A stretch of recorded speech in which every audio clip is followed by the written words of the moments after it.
People were burning wood to stay warm in the valley because it was cold. A 15-year-old youngster who didn't have a home sat in his weird round cabin, which was 68 degrees. They teased him, but in the end, winter made the choice. Let's get started. It was in the Blue Ridge Mountains of North Carolina in October 1947.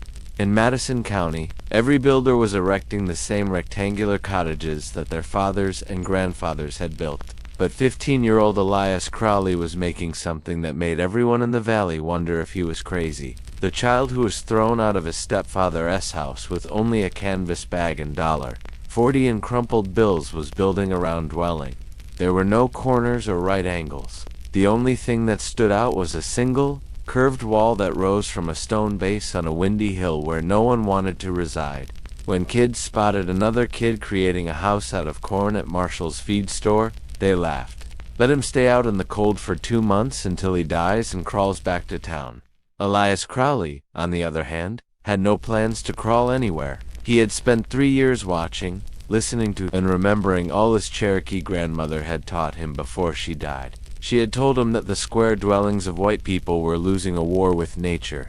If you want to know what happened when the worst winter in 20 years hit that strange round cabin, sign up for this show and tell me where you're watching from in the comments, because the data from that winter shut up every man who had made fun of Elias Crowley. Elias had learned early on that family was not always defined by blood, and blood did not always signify family. His mother died while giving birth to him in the back bedroom of a shotgun house in Asheville. His father, Samuel Crowley, a forestry worker, had nurtured him alone for the first 8 years of his life, training him to read the forest, comprehend wood and weather, and revere the mountains that supplied all they wanted. Samuel's mother, a Cherokee named Ada, who had married a white trader against her family's wishes, lived with them in a modest house she had built herself. Ada was the one who taught Elias the old ways, the information that her people had accumulated over many centuries of living in these mountains. She depicted houses that breathed with the wind rather than against it, shapes that recognized the cycle of life, and building techniques that worked with the ground rather than against it. Elias took it all with the frenzied longing of a child who understood that this knowledge could one day save his life.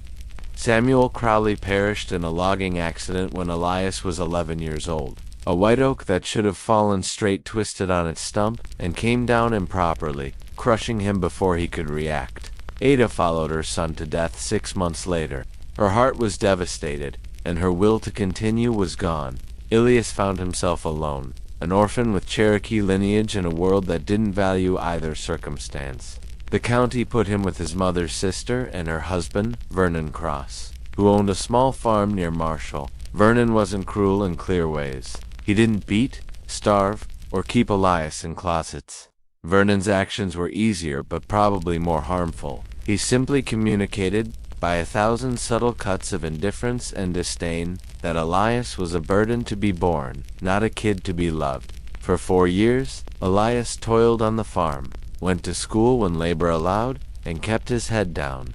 He slept in a drafty chamber above the barn, ate after the family had dined, and learned to be invisible. He was also observing. He noted how Vernon's rectangular farmhouse leaked heat from every point, how the family burnt up cord after cord of firewood each winter while staying crouched around the stove in thick garments. He watched how the wind located every location where walls intersected at right angles. Snow drifted on the flat faces, building up until it barred windows and doorways. He saw and remembered what his granny had taught him, and he comprehended why she continuously shook her head when she saw the white men's dwellings. The end happened 3 weeks after Elias turned 15. Vernon had concluded that the child was old enough to be useful in more beneficial ways. A forestry firm in Tennessee was hiring young men for risky work at wages given directly to Vernon, Elias' legal guardian. Elias would drop out of school, move to a logging camp, and send money home until he achieved the age of 18. It wasn't a chat, there was a message. Elias left that night.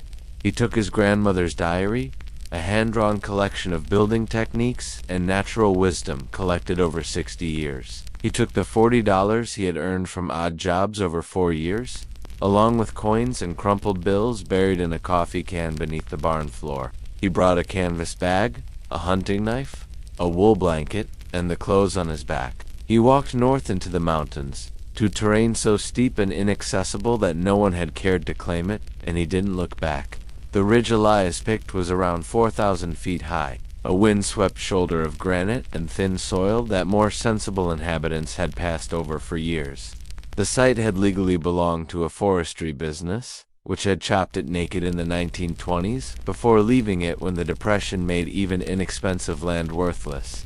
Nobody had made a claim in 20 years. Nobody wanted to. The wind blew ceaselessly up there, stealing heat from whatever was in its path. The soil was thin and rocky, barely supporting the scrubby second-growth forest that had begun to retake the logged hills. The next neighbor lived 3 miles down the mountain, and the next town was 7 miles away over a road that became inaccessible with the first heavy snowstorm. Every practical element worked against building there, but Elias sensed something peculiar. He observed a south-facing slope that gets winter sun from daybreak until mid-afternoon. He observed a spring flowing up from a rock face 50 yards above where he intended to construct, delivering year-round water transported by gravity without the need for a pump. He saw granite outcroppings that may be used as building stone without the necessity for mining.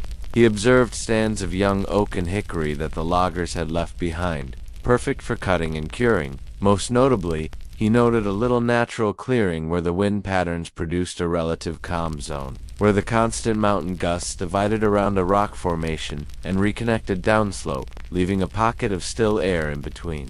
His grandma had taught him to read wind in the same way that others read books. She had explained how our ancestors chose building locations not for ease or beauty, but for the invisible patterns of air, water, and sun that decided whether a dwelling thrived or simply endured. Elias stayed in that clearing for 2 weeks, simply watching. He kept notes on where the sun rose and set, as well as how its angle varied from fall to winter. He watched wind patterns at different times of day, noting with stones where gusts were sharpest and stillness prevailed. He analyzed the drainage patterns after a major storm, identifying where the water flowed and where it pooled. He wasn't building a house. He was learning about a place. The foundation came first, defining the principle that would drive everything Elias constructed. While rectangular foundations demanded exact right angles, meticulous measurement, and corners that concentrated strain at specific points, Elias constructed a circular foundation that distributed weight equally across its complete perimeter. He dug an 18-inch deep pit and filled it with granite outcropping stones, gluing them together without cement in the old way his grandma explained. The circle measured 24 feet in diameter, which was larger than most people imagined a round construction could be, but Elias had carefully evaluated the inner space. A 24-foot circle gave about 450 square feet of floor surface, which is nearly equal to a rectangular cabin spanning 20 by 23 feet. However, unlike a rectangular hut, every square foot of that space would be utilized. There are no freezing air-accumulating corners, no dead zones where furniture cannot fit correctly, and no unused space where walls meet at angles that serve building ease rather than living comfort. The walls progressively rose during October and November. Elias adopted a method his grandmother termed stack wall or cordwood construction. However, he made major alterations based on her notes. He cut logs to uniform lengths of 16 inches, the thickness of his walls, and stacked them like kindling, end grain facing in and out. Between each layer, he added a mortar of clay, sand, lime, and sawdust in the exact amounts stated in his grandmother's journal. The crucial discovery was the last grain. Wood transmits heat significantly more efficiently along its length than across its grain. Elias developed a wall that excelled typical log building in terms of heat transfer resistance by arranging the logs with their ends toward the inside and exterior. The sawdust and the mortar gave insulation. The wall's thickness of 16 full inches supplied thermal mass, absorbing heat during the day and gradually releasing it at night.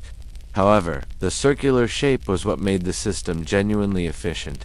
A rectangular cabin with 450 square feet of floor space needs roughly 85 linear feet of external wall. Elias' round cabin with the same floor room needed only 75 linear feet of wall. That meant 12% less surface area exposed to the cold, 12% less opportunity for heat to escape, and 12% less material needed for construction. The math was straightforward. The repercussions were significant. The unique construction project immediately traveled throughout Madison County. Like country gossip, bombers and loggers found excuses to ride up the mountain, presumably inspecting wood or hunting boundaries, only to discover the crazed Crowley youngster erecting a roundhouse on a ridge where nothing could survive.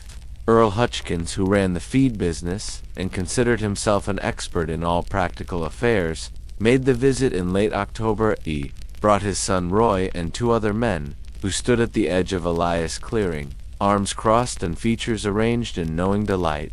"Boy, what in the name of common sense are you building?" Earl asked.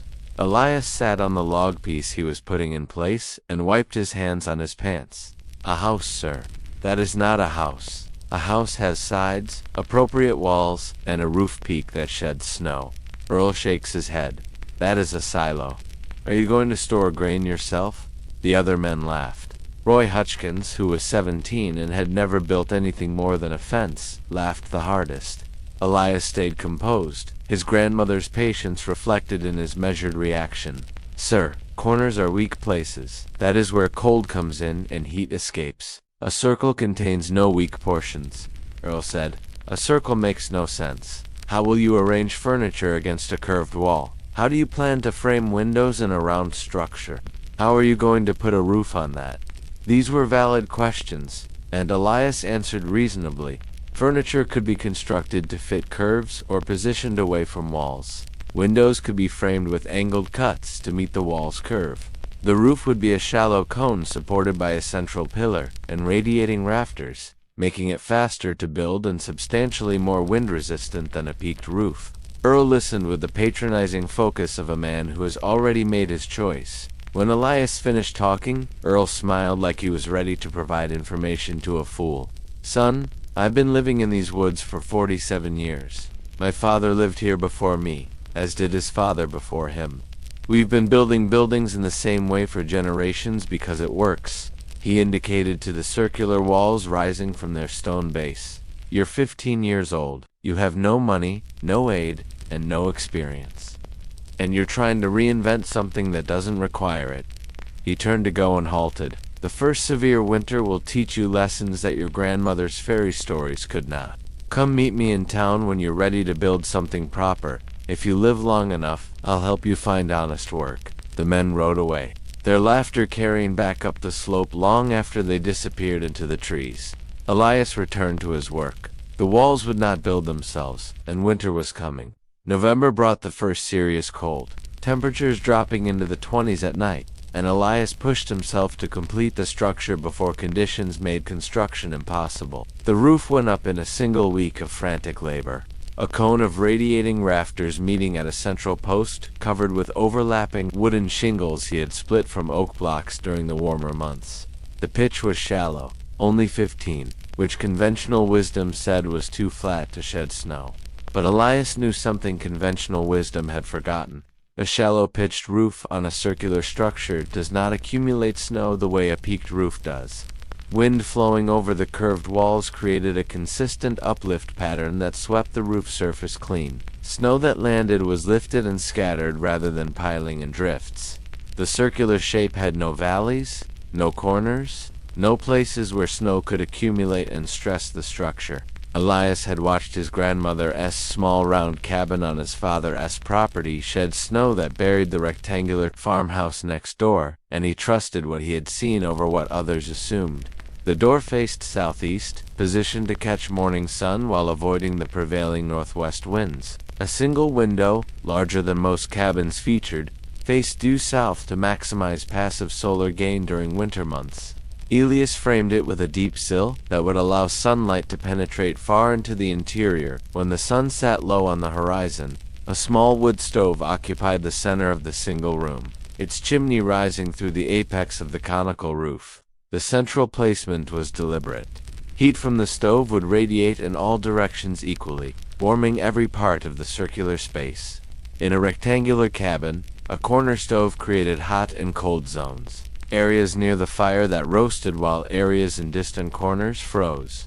Elias's central stove eliminated this problem. The walls themselves became part of the heating system. The 16-in of cordwood construction with its end grain orientation and insulated mortars absorbed heat from the stove during active burning and released it slowly for hours afterward. The circular shape meant the entire wall surface participated equally in this thermal exchange. No corner sections cooling faster than flat sections. No thermal bridging where walls met at angles. Just a continuous curved surface moderating temperature throughout the space.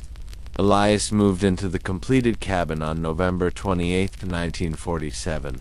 He had a bed built from local wood, a table and chair he had constructed himself, shelves, holding the provisions he had accumulated through months of work and trade, and his grandmother's journal sitting in a place of honor near the window. The cabin was spare but complete. Outside, the temperature had dropped to 18. Inside, with a small fire burning in the central stove, Elias recorded a reading of 6. He made this notation in the journal, the first of many temperature records he would keep through the winter. The data he accumulated would eventually silence everyone who had called him a fool. December arrived with the brutality that veterans of Madison County said they had not seen in 20 years. A cold front descended from Canada during the first week, dropping temperatures below zero and keeping them there for 9 consecutive days.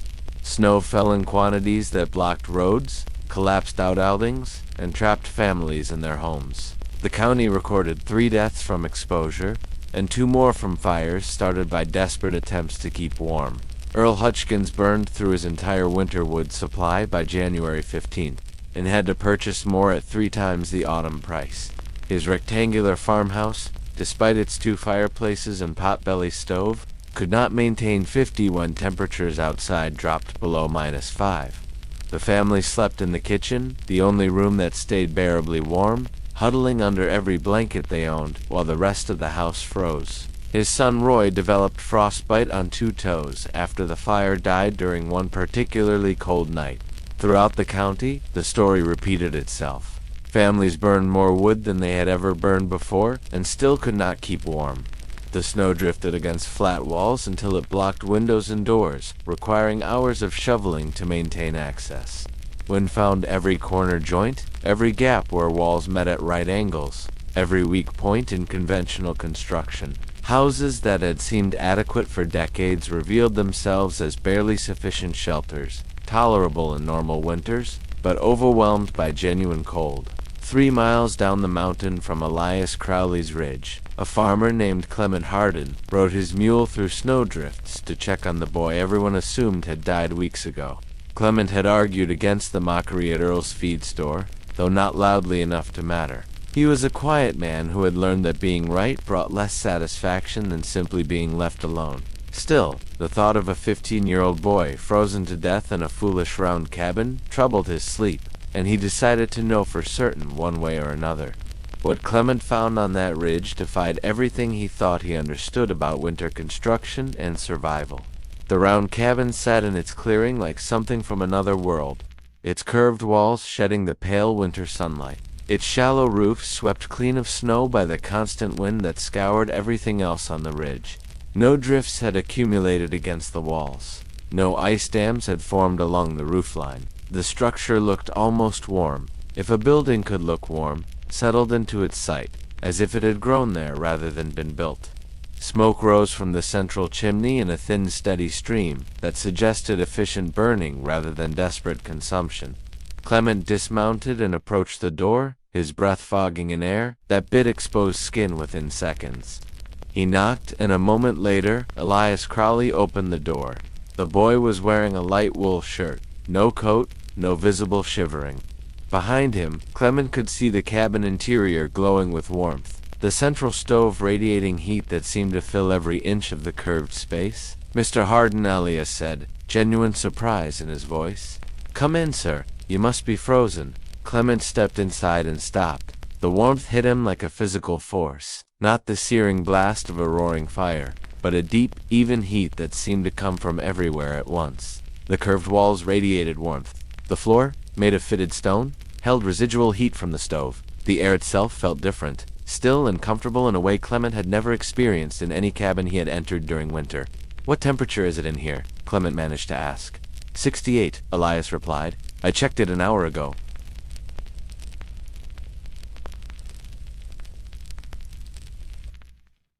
His own farmhouse, with 2 fireplaces burning constantly, could barely maintain 45 in this cold. And this boy, this 15-year-old orphan everyone had mocked, was living in shirt sleeves. "How much wood are you burning?" Elias walked to the stove and opened the door. Inside, a modest fire consumed 2 small logs. "I fire it twice a day, morning and evening. Maybe 30 pounds of wood total." 30 pounds. Clement burned that much every 3 hours during cold snaps like this. His family went through nearly a cord per week in severe weather, and they were still cold. Elias was using perhaps a quarter of that amount and maintaining temperatures 20 higher. "The walls," Clement said slowly, looking at the curved surface of cordwood and mortar. "They hold the heat. They store it," Elias corrected gently.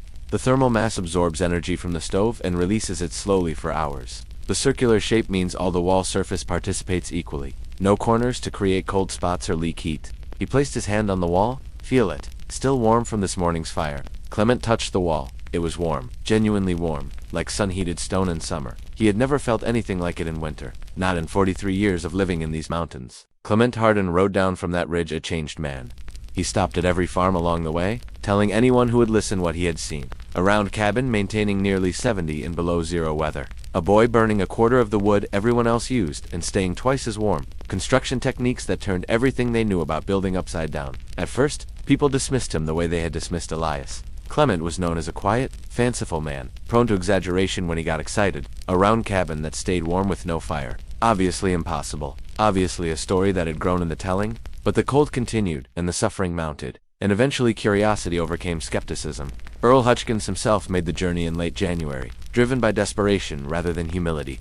His family had been sick for weeks, unable to get warm, burning through money and wood at rates that would bankrupt them before spring. If the Whitfield boy had found something that worked, Earl needed to know about it, even if it meant admitting he had been wrong.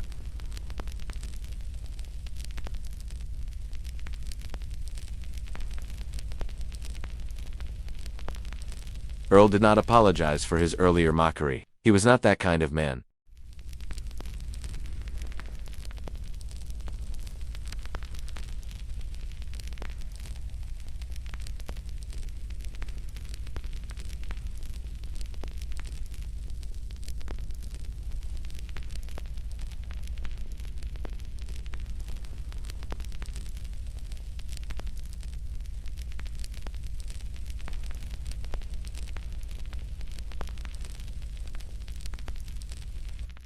He showed Earl his records, the daily temperature readings he had maintained since moving in.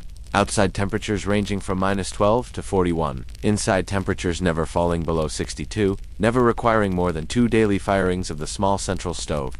Wood consumption roughly 1/3 of what comparable rectangular cabins used, documented and measured over nearly 2 months of the hardest winter anyone could remember.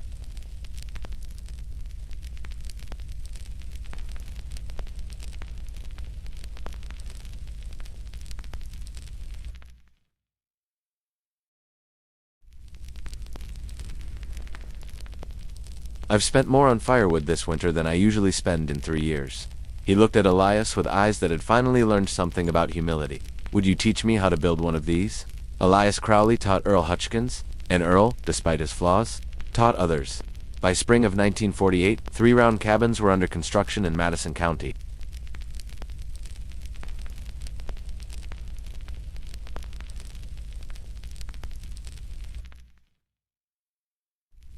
Circular shape to minimize heat loss. Cordwood construction with end grain orientation, central heating to eliminate cold zones, thermal mass to store and release warmth slowly.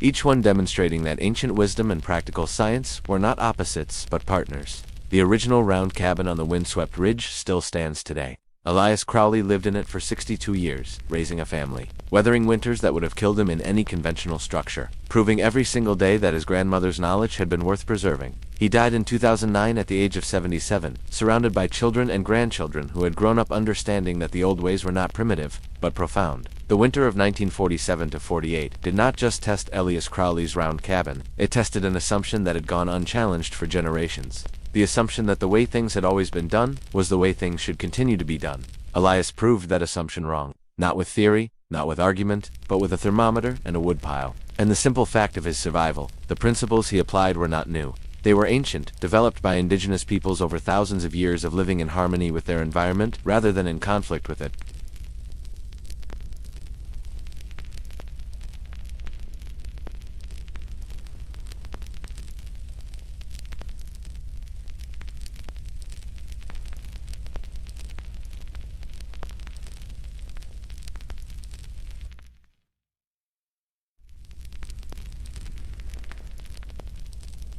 Circular structures are stronger than rectangular ones of equivalent materials. They resist wind and seismic forces more effectively. They enclose more space with less wall area. They distribute stress evenly rather than concentrating it at corner joints. They create natural air circulation patterns that improve comfort and reduce energy consumption. Every advantage Elias claimed for his round cabin has been validated by scientific study. The thermal mass principle he employed, storing heat in dense materials for slow-release forms, the basis of passive solar design used in energy-efficient buildings worldwide. What Elias understood, what his grandmother understood, what indigenous builders have understood for millennia, is that efficiency and simplicity often travel together.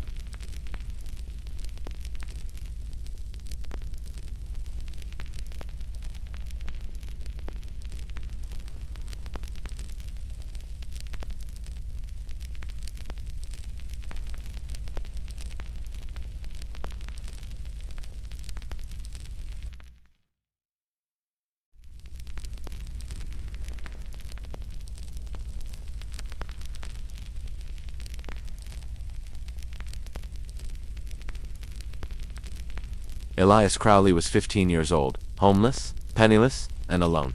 Everyone who should have helped him had either died or abandoned him. Every expert in his community told him he was wrong. He built his round cabin anyway, and he was right.